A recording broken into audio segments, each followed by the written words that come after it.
Hello, ladies and gentlemen, and welcome to the Nightmares Podcast. How are y'all doing today? I would like to tell you a story, a very fun story. We finally got to do something fun, something we haven't been able to do in months. You know what that is, Mark? Location Scout? That's right, Mark. I thought he was going to talk about the fucking movie we just watched the other night, but that's good. No, we're not going to talk about that because there's nothing to talk about. All right, I'm going to say this officially so Brandon can dig this up in a recording at some point. Brandon warned us that Maximum Overdrive would be terrible. The trailer is awesome. The movie is terrible. He was right. It was bad. It wasn't fun bad. Yep. It wasn't so bad it's good. It's bad. Like I tried to tell you, other than those couple moments of machines attacking people, once you get to the truck stop and you stay at the truck stop, the movie pretty much dies. So I understand. Well, this is what happens when you give a cokehead a large budget to film a movie. And I understand in his head, it sounded a lot more awesome and it looked a lot more awesome in his coke-fueled head. But when at the end of the day, it's really fucking boring. Like, really boring. It's because nothing happens. Yeah, again, in his coke head, I'm sure he said, this is crazy exciting. The trucks are going to go in a circle, and then we're going to go in a circle, and a circle, and a circle. They didn't disagree with him, and then they went and did it. It was just a really boring fucking movie. Yeah. Where nothing happens. Yeah. I mean, you have trucks circling a truck stop for about an hour. It Yeah. feels like more, but about an hour. It's about an hour, and they don't destroy the truck stop until everybody leaves because reasons. Yes. And yeah, I don't even remember the ending. That's how forgettable it was. They all sail away. Oh, that's right. There's a boat. They sail on another machine, even though they were terrorized by trucks the entire movie. We're gonna trust a boat, which is also That's something I wondered. It's like, why did they only take over the trucks and not the cars, even though it seemed like they took over the cars? It was kind of inconsistent.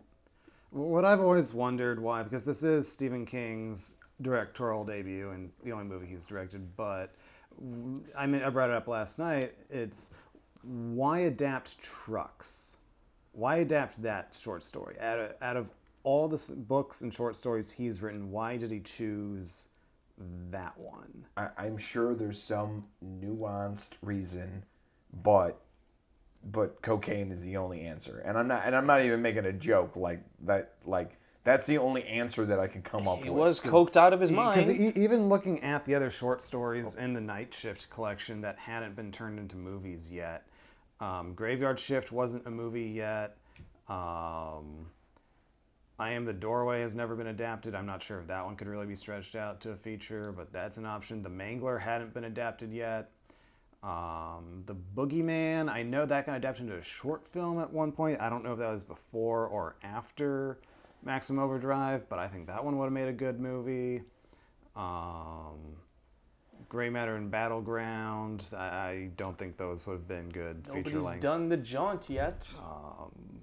Nobody's done the jaunt yet. That was Skeleton Crew. Sometimes They Come Back. That one hadn't been adapted yet. Lawnmower Man, technically. Well, I'm kind of glad he didn't do that one because we get a much better Lawnmower Man, 10 years later? Oh, God, could you imagine? I Know What You Need has never been adapted. Let's see, Children of the Corn had already been adapted. One for the Road, that's kind of an epilogue to Salem's Lot. Pet Cemetery? That had not been adapted yet either. No, he did write the screenplay for that, and that was like 3 years after Maximum Overdrive. But even just looking at the other short stories in Night Shift, why trucks? Mark's right. It's not even a joke. It's like the only thing I can think of is cocaine. Like if he was really as coked out as he says it was, I'm sure he was probably thinking it was going to be much cooler than what it really was. Exactly. That's exactly what I'm saying.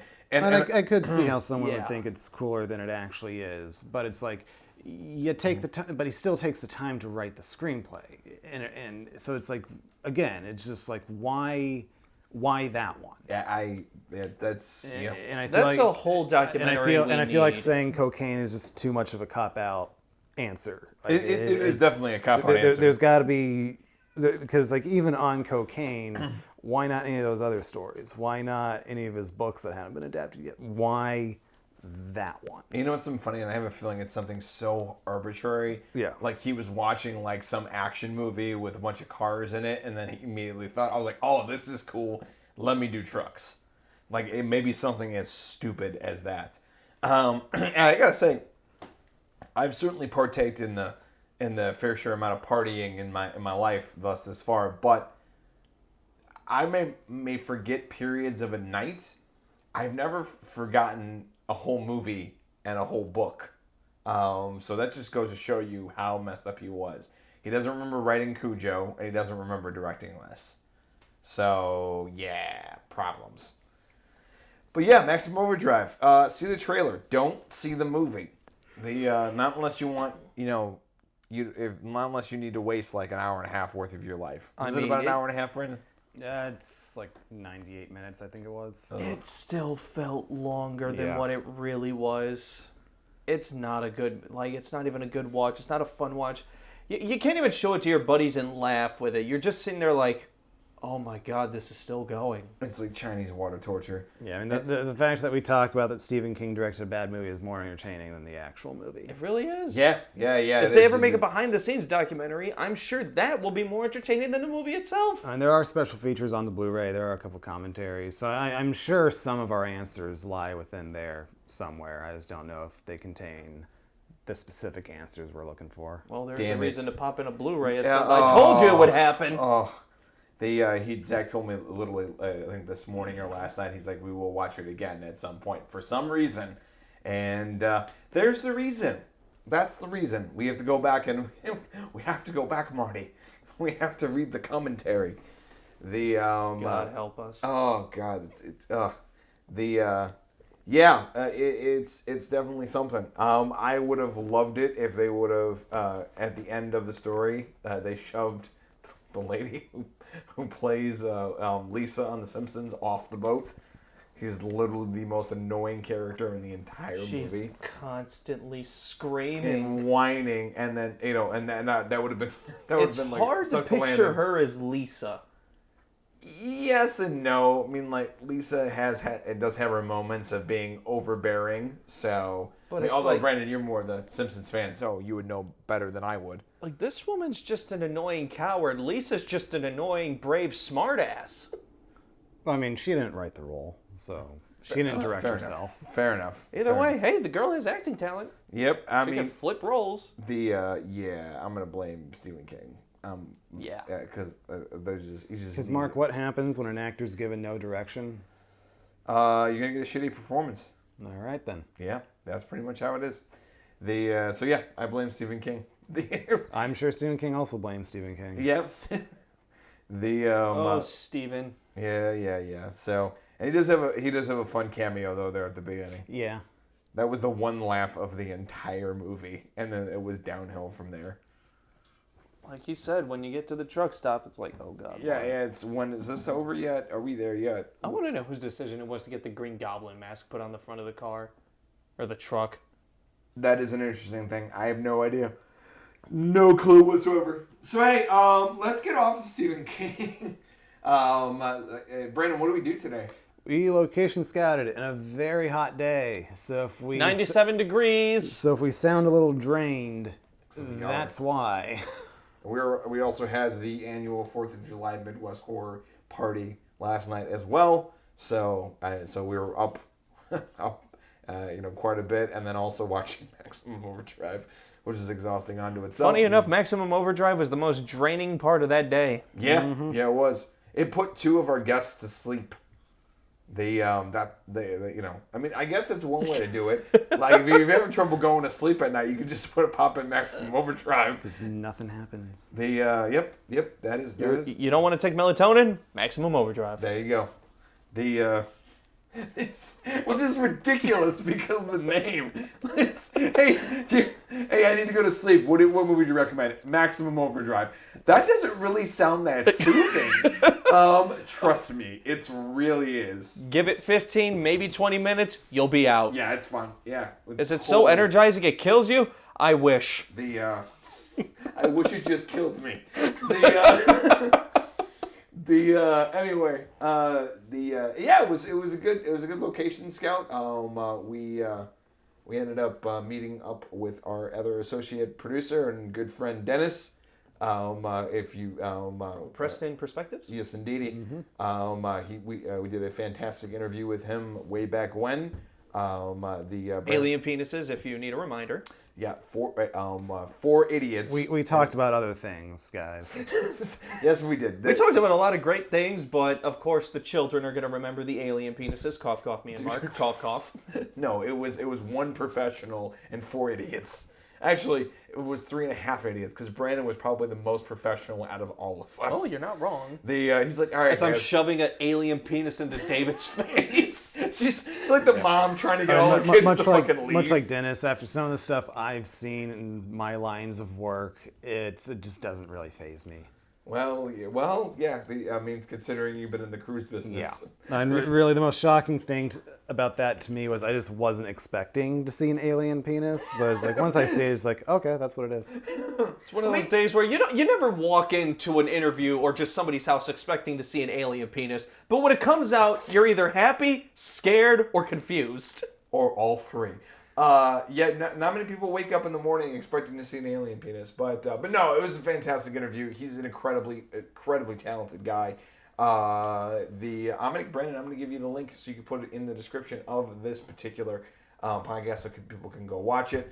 But yeah, we ended up doing some wonderful location scouts for episode 4. Yes, fucking finally. So, oh, God. I know. After months of not being able to do anything, we're finally just able to get some stuff moving forward, which is fan-fucking-tastic. Yeah, dude. I'm actually really excited, man. Yeah. I'm excited to step in front of the camera for the first time in ever. It's been a good 3 to 4 years. Yeah, it's been for me, For a real role. Dude. The other one. Hey, I was in a film in Kentucky. I was a feature. Yeah. Either I see a chain gun or it doesn't count. You will see a chain gun when it eventually releases. Uh-huh. But it's been about 3 years since I was directed by you. Oh, yeah. And we've had that kind of a relationship on set. Yeah, 2016. Yep. So this should be really, really cool. Yep. I'm actually I'm definitely excited to get back in. Location scouting was cool. I have a thing about going to sets and being on a set. Just being able to go out there and do some work, just in a film-related sense, was just so nice. Walking through these forests and finding the right location, coming up with ideas and shit like that. Now that I have these locations in my mind, planning shit becomes so much fucking easier. When you can put an image to something, at least for me, it just like everything just goes so much fucking quicker. So should we go over for our audience and any filmmakers what should go into a location scout? Yeah. The first thing you should do is read through the script. Absolutely. And take note of the requirements that your location needs to Have. Yes. Yeah. I was trying to think of a better word, but heat gets to you. Well, sometimes the simple answer is the best one. Yeah. So, for example, we needed a road along some woods on both sides, and then we needed to find an area in the woods for our main character, played by Mark, to follow somebody into and get surrounded by some other people of a dangerous nature. Yes. We can't give you guys that much. Yeah. And especially with the way that we are planning on shooting it, we do want to have a one-er take go in a Steadicam shot following Mark and encompassing the majority of the action.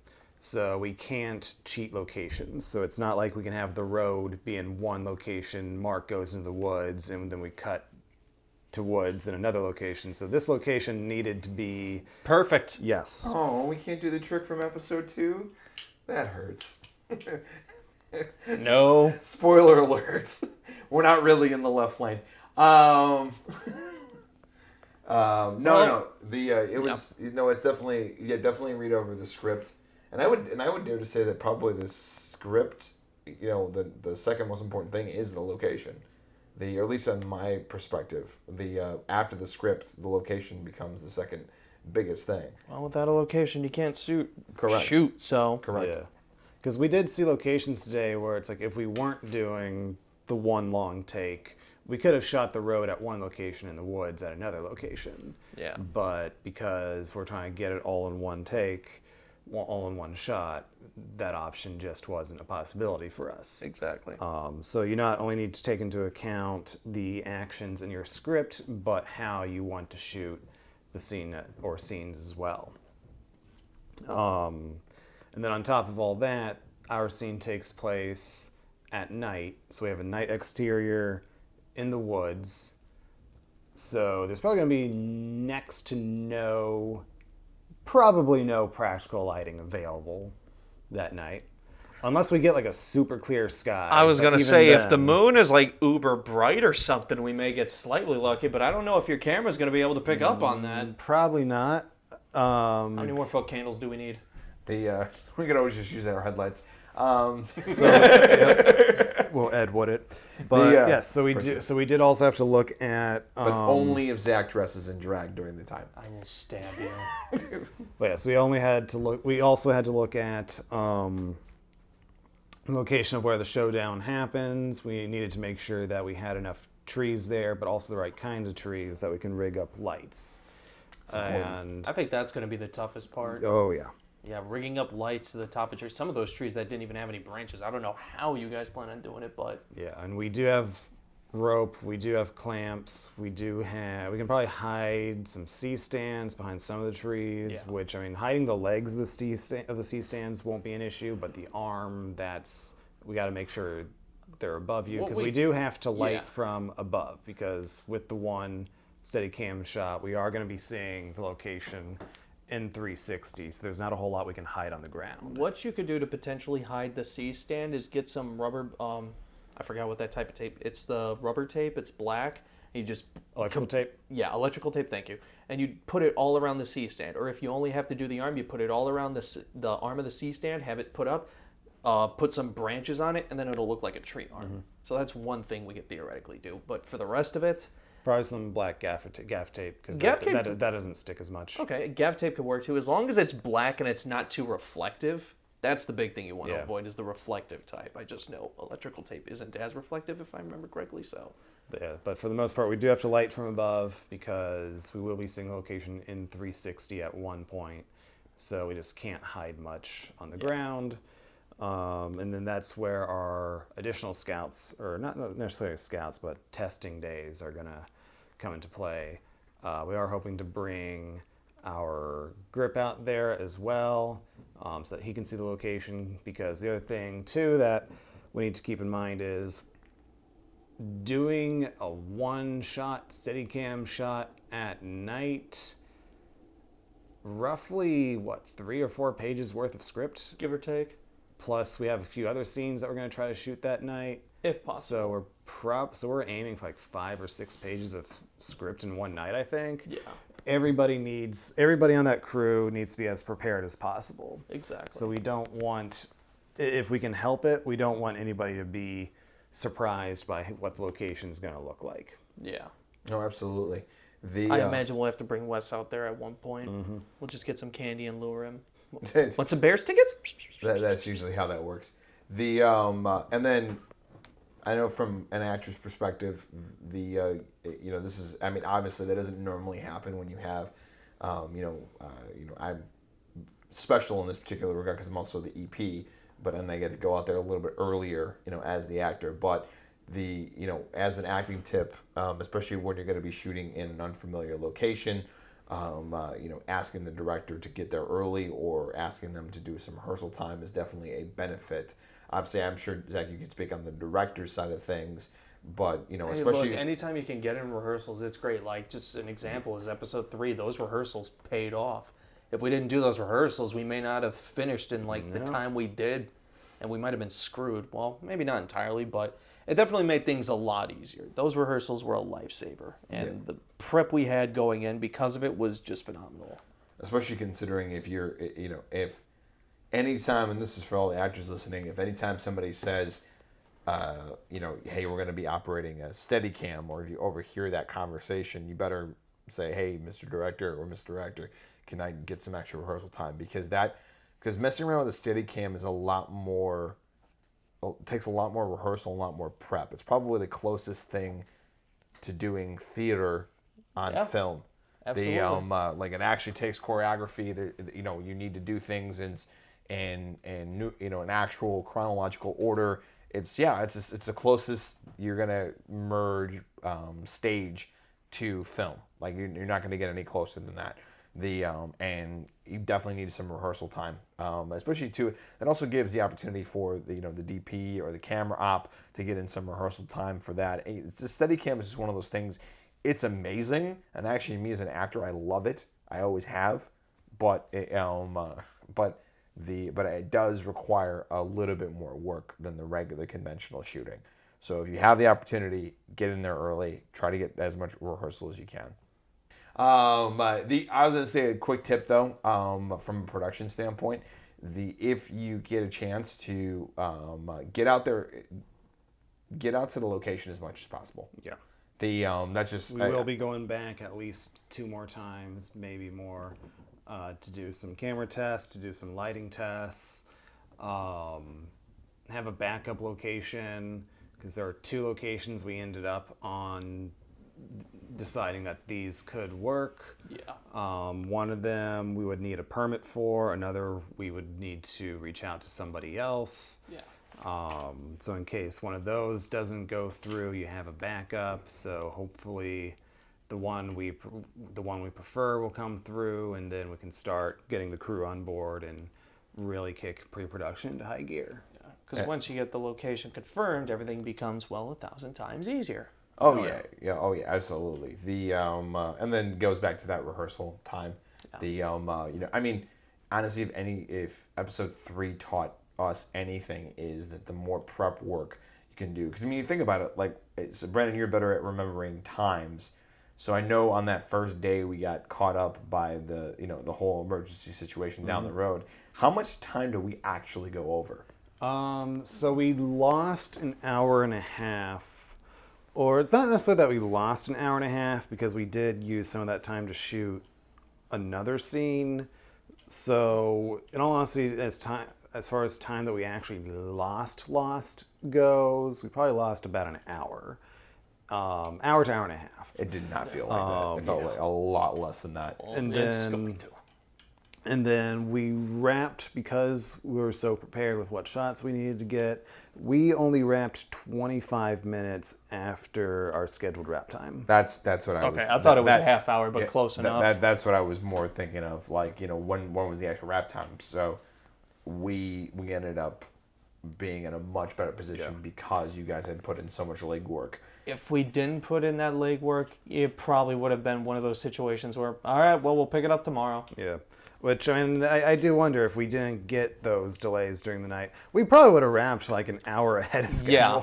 If it wasn't for the fact that asshole died and everybody and their mother decided, we're going to go for a jolly good drive, bike, and walk today, we absolutely would have finished ahead of time. Yeah. I have no doubt in my mind that would have happened. But nope, everybody in the world decided, fuck it, let's go fuck up their production. Oh, and then there's the time that Mark had to stop production to go chat with people about our movie in a theater. You were not, it didn't take that long. It took a good minute and a half. We're ready to shoot. And you're just like, oh, yes. So this is the Midwest Horror Network. And look, I understand you're an advertising guy. I was working. But when we're in the middle of shooting, I need you to hold that instinct. I was working. Or pull him to the side. I was working. Anyway. Not in the middle of the damn shot. I'm Mark Conway, and I sell sales. Jesus. Another tip of the locations. Local knowledge will help you out a shit ton. So if you can get somebody involved, and if you're thinking about doing something outside of your particular town, or city, or state, or whatever the case may be, is you definitely want to get somebody that has local knowledge about the area and can point you into some directions, because that's exactly what Dennis did. Yeah. He had like 3 or 4 locations in mind that he could show us, and we took a look at them. We walked through. There was one that we knew right away would not work. Yeah. But the others we actually walked through, and it's like one of the locations like, okay, it won't necessarily work right here, but if we go a few yards down that way, we can make it work. So yeah, definitely walk your locations, have somebody bring you to locations that they have in mind if you can, if you have access to a person like that. Yeah, absolutely. it's really nice. This is why it's also good to network. But another good thing about today's location scout is that location that we knew that we couldn't use for this one could easily be used for another project. Yeah. That's a location we now know of down the line that we can use for, like, I don't know, apocalyptic abandoned road type thing. There's a lot of potholes in that road. But that's something to be said. You know what though, and that's something important to say about filmmaking in general. Always be prepared for the future. So if something doesn't work out that time, that doesn't mean it won't work out another time or work and fit for that other production. Especially for us, we're doing a series. We know that there's going to be several other opportunities for for a lot of other stories where this can become more appropriate. So I think that's another great tip and piece of advice when you're on a location scout. But yeah, definitely look for other opportunities because you never know who you're going to run into, what you're going to run into, and if you have public places and you see something that may be cool for it, walk in and ask. Be like, hey, we're out here, scouting for another thing. We may have something in the future. Would you ever be interested in chatting about us filming here one time or one day in the future? And then you can start to meet people and network with that if it is something that you could see being a potential set in the future. So yeah. Yeah, I think we pretty much covered the basics of this location scout. yeah, I mean it's a fundamental process. You got to do it. Because without a location, you got dig. So you definitely want to have that opportunity. And like Zach was saying, it will inform you about everything else. It'll inform you about other creative decisions that you have to make, costumes. In our case, other accessories that people have to wear, and other opportunities. So there's certainly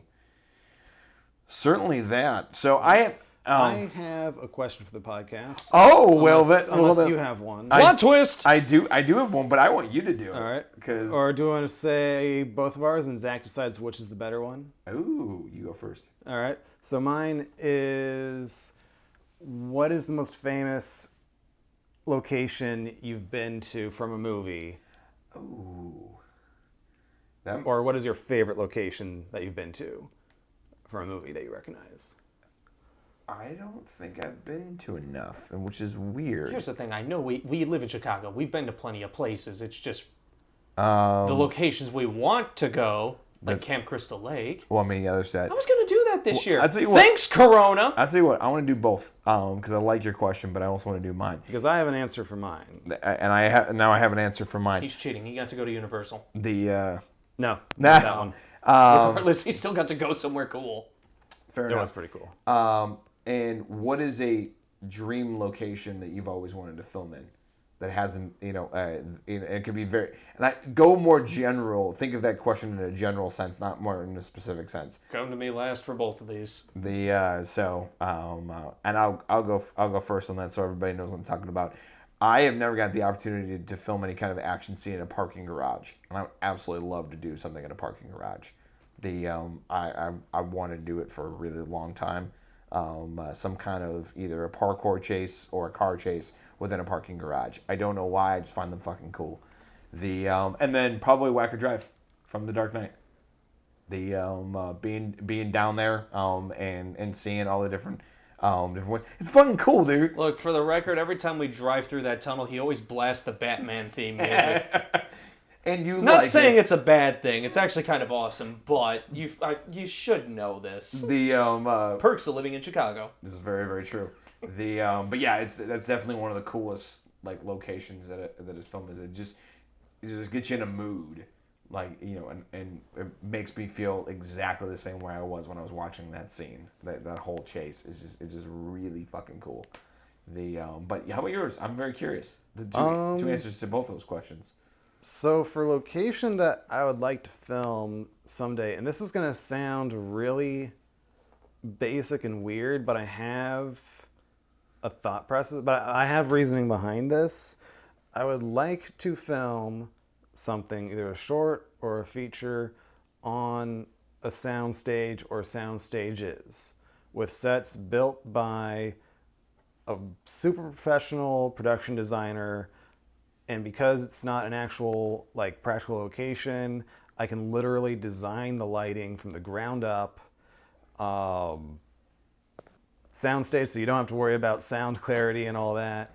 It is just a super controlled environment, and I think having a soundstage with a really good relationship with the production designer, I'd really like to see what I can do in a situation like that. That is pretty cool, dude. I have Just like whatever the director has in mind, it's just like I'm not constrained by practical locations. It's I can literally just design the lighting from the ground up, make it what we need it to be for the story. Dude, that is kind of cool, though. Because I mean, even just look at the wooded areas in Ash vs. Evil Dead. Those were a stage, and that still looks really awesome. Yeah, and actually does. And then just think about like being able to be on the outside of a studio and like just see a giant fucking building and then walk like directly in it, and it's like you walked into a different world. So that's pretty fucking cool. So, but I want to hear the famous one. So I have been to, I'm sure I've mentioned this story on the podcast before, but I have been to the Hitchcock steps that were featured in The Exorcist. All right. The steps where he falls down at the end. And I didn't realize it at first. It's something that I kind of figured out as I was there. And so the story is I went out to Washington, D.C. with my DP at the time and our assistant camera for my Watergate documentary. And we got to the hotel and our rooms weren't ready yet. We got there really early. So we was like, okay, let's go for a walk around the area. And when we crossed, and there was this bridge nearby, and we crossed the bridge, which takes us to Georgetown. And we went up this hill, and we kind of circled around the hill, and then we found these stairs. And Matt and Freddie just walked down the stairs like they're nothing. But I'm just standing at the top, and I'm just like, why does this look familiar? And I'm just slowly walking down the stairs, just looking at it, just taking it all in. And by the time I get to the bottom, I say to them, I think these are the stairs from The Exorcist. And it was like, and they were like, nuh-uh. And I was like, I'm pretty sure they are. And so I went on Google Maps, IMDb, and yeah, figured out, yes, these are in fact the stairs. People jog on them. I don't know how they do it without killing themselves. I don't think they understand the history behind those steps. No, everybody's so obsessed with the fucking Joker steps in Brooklyn now. Yeah. But they don't know where the stairs truly started. Goddamn pansies. And I actually just thought of something too. I've been around Woodstock at least dozens of times, and I've walked in front of that movie theater from Groundhog's Day. I walked in front of that movie theater where he steps in the pothole. I've done that dozens of times. And then been in the town square. It's actually really cool. You kind of get, like, when you go and visit, you kind of get used to it, very much like the people with the stairs. But then every once in a while, it kind of something catches your eye. I'm like, holy shit, there it is. That was that thing in Groundhog's Day. But yeah, that was cool. So, Zachary, tis your turn, sir. All right. Well, famous locations I've been to, I can't even think of any right now. It's like I've gone all over the city of Chicago, so I know I've probably been to something from some movie. I just don't know what movie and where. But location I would like to shoot, ocean. Anywhere underwater. Under and above. It's just like you could shoot so much cool, horrifying shit down there. The problem is the risks that come with shooting down there. It's such a pain in the ass. Yeah. Everything wants to kill you, but it's so fucking awesome. Hey, Brandon, didn't we have a movie that taught us how that's not a good idea? And look at it. It's one of the most famous movies in the world. But nobody wants to do it anymore because they're too fucking pansy-ish. No, it's because it's too fucking expensive. But it's worth it. Tis it? Tis worth it. Tis it? I wish I could say that I'd been to more, like movie locations, considering how much I love fucking movies, and it's weird that I haven't. Again, I was gonna go to the fucking original Camp Crystal Lake this year, but no, I had to have a fucking pandemic. Yeah, that would. I have also been to the Jurassic Park waterfall That's helicopter tour that's pretty in cool. Hawaii. That is pretty was Again, awesome. He's gotten to take all the cool shit. Yeah, I've never got a chance to do that. Everybody was jealous of me that day. Yeah, no shit. I feel no shame. I mean, I've been to Venice, where they did Casino Royale. They've done, they did multiple different fucking movies in Venice and down the Venice Canal where they have the gondolas and shit. Yep. Been there, so they've done that. It's funny to see Venice after I had been there in 2000, and then I saw Casino Royale in 2006. Yeah, that would have been an 06 movie. So it was interesting to see that. And then. Yeah, definitely saw a few things like St. Peter's Square in Italy. There's been a bunch of movies that have been filmed there. I would like to visit Venice. Yeah, it's nice. It's a pretty city. It's a very, very pretty city. It's half underground or half underwater, but it's a very pretty city. We should go scuba diving. No, that's very dirty water. I still remember that car chase in League of Extraordinary Gentlemen that took place in Venice. That isn't what is wrong with this picture? there's no fucking roads in Venice like that. They have boats, not cars. Yeah, that's completely unrealistic. Super interesting. You don't have cars, Italian you job have got it boats. Yeah, dude, that's literally like it's all that whole freaking city is on stilts and buoys. Like it's literally if there wasn't stilts and buoys, like half of those buildings would go into the canal. Jesus Christ! Why build a city there? Because they could. Exactly.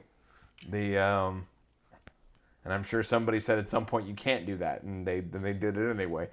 Like all great things, they start by saying, "No, you can't do that." Oh yeah, watch me. Oh, you know what? Though? That's actually a cool question though. Like, if what famous location would you like to go see that you haven't? Crystal Lake. I mean, well, yeah, that's. That's actually a good question. Off the top of my head, the day that my dad and I took the VIP Universal Studios tour, they had the clock tower from Back to the Future closed down because they were filming something on it. So I never got to see the clock tower. I would like to see the clock tower from Back to the Future. Yeah, that sucks. I'd actually love to go to Martha's Vineyard, where they filmed the most of Jaws. That would be pretty fucking cool. I would love that. Go to what is considered the real Amity Island. Pretty much. Yep. Yeah. Yep. That is actually correct. That's absolutely a trip one day. There's a bunch. I'm sure there's a huge tourist thing just for that alone. Oh, absolutely. Like that one city in New Jersey. Like it's all based around Friday the 13th. Yeah, that's pretty great. Yeah, they're rolling with that. It's just like, oh, we got another one. There's a bunch of different things that I would find interesting. I think most of like the small towns that Joe Dante used for most of his movies. Go visit the town for like small soldiers. To think about how cool it would be to camp where they shot Crystal Lake at. Yeah, that'd be pretty cool. Which, would that have been on location, or did he shoot on the back lot? I don't know. Did he? I'm like 90% sure Gremlins was back lot. That would make sense. That would certainly make I'm sense. not sure about Small Soldiers. What about Matinee? Matinee was on location in Florida. Okay. And that was actually in Key West. I'm not sure off the top of my head if they actually shot in Key West. I know it takes place in Key West. I mean, honestly, man, you can probably do like most of those islands, and they look the fucking same. Yeah. Because I was gonna say, Matinee did not. They did shoot that in Key West. Yes. Yeah. Matinee did not look like it was shot on a stage at all. It looked Yeah, real. Look very real. Actually, I'm wrong too, because Key West is the biggest of the Keys, so it makes sense that they would actually do that because it would actually have that small town Main Street look that would make sense. But yeah, I would definitely love to go and see that. Friday the 13th would be pretty dope. Not gonna lie. Probably not doing it this year. Hopefully, I can do it next year. The Fox Tower where they filmed Die Hard. Oh, of course. Which I love because it was under construction when they filmed. So they used a lot of those floors that were under construction. The only thing that was actually built on a sound stage was the actual where the Christmas party was held. That was the only thing that was filmed Yeah. on a soundstage. Everything else was filmed on location. The which I found really interesting. And they Must have been fun and terrifying. Fox still charged themselves a rental fee, which I find ridiculous. Why? I don't know who the fuck. Movie knows? economics. Exactly. Don't You know what? don't dig Yeah. into it. Yeah, don't question it too much. It'll Probably make some your head hurt. tax bullshit. It's just like, if You're- we you're charge only- ourselves, we save money. What? Okay. You're only gonna come up with more questions, and then someone's gonna be like, "This guy is looking into us too much." We all then- go. and then- We all end up disappearing. and It's then- like, holy shit! What? And then one of my relatives shows up and it's fucking awkward. We need you to delete this podcast. Wait, why? What did we say? You know too much. You talked about too much. Leave it at that. Uncle Vito called. He's like, hey Marco, yeah, I don't know about all this. I'm going to tell your friends to back the fuck off. They, yeah, there's actually a lot of cool locations. A lot of cool, places that I'd love to visit that are all based in film. I know, yeah, there's a lot of cool fucking places. Yeah. Maybe the cornfield from North by Northwest. That'd be pretty dope. Cornfield's a fucking cornfield. Which again, since that was Hitchcock, was it an actual location? Who knows? Because Hitchcock shot like everything on a stage. Did you really? Yeah, like even his exteriors, a lot of those were on a stage with rear projection.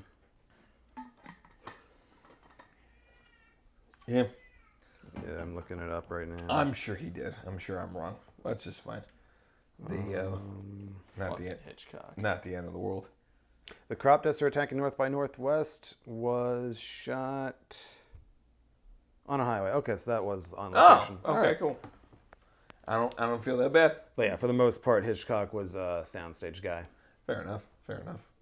So I think we all discussed our favorite locations pretty in depth there. Yep. The folks, this is what happens when the heat gets to all of us. We can't we have shorter podcast days.